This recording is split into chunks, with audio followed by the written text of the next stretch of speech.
Well, the market continues to consolidate gains, but money not heading to the sidelines. You see this rotation thing still the name of the game, with technology this week coming on strong, powered by takeover talks today with Western Digital and Akamai.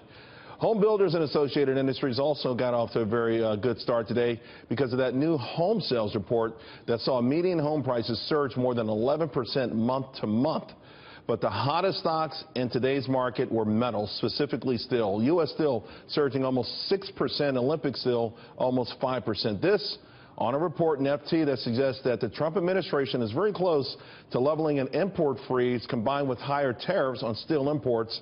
The administration will be using a Trade Expansion Act, the Trade Expansion Act of 1962. Sort of ironic, but they're going to use that to level the playing field.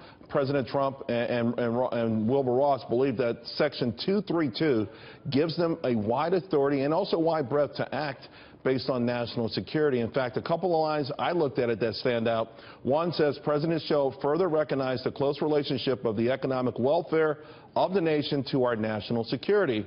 Then it goes on to say the impact of foreign competition on the economic welfare of individual domestic industries and any substantial unemployment, decrease in revenue of government, loss of skills or investment.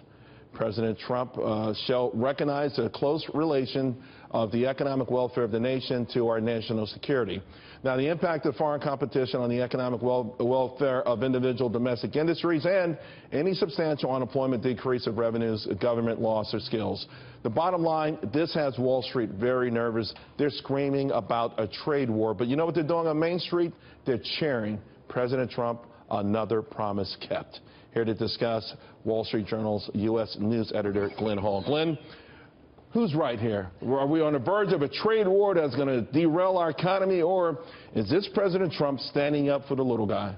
Well, I guess it's a little of both, maybe. Their fears of a trade war might be legitimate when you're sort of putting in across-the-board quotas. Will they retaliate? Will this lead to a WTO ruling that, and if it supports the administration, if they do this, would that allow other countries to call national security on our products and goods that we want to ship to them? So that could have a negative repercussion. But in the short term, if you're U.S. Steel or any of these other steel makers in the U.S., you're going to get a pricing advantage, and we've already seen some of that from past tariffs. Let's talk about you mentioned WTO, World Trade Organization, and these sort of disputes. We all go there to all these countries and they try to hash it out.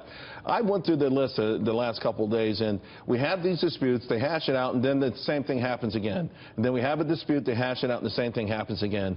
I think that President Trump would use this opportunity to say the World Trade Organization has no domain over us. We're not going to listen to them anymore. You think that might be negative, but I think the American public will love it.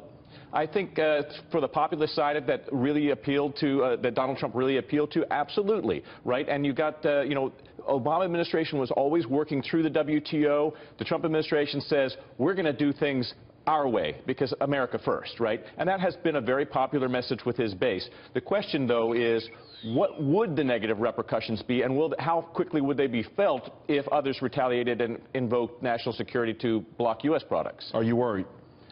I think that the steel industry in its narrowest sense is probably not as big a trigger for a massive trade war that would really have those kinds of long-term repercussions, right. But it is still a risk.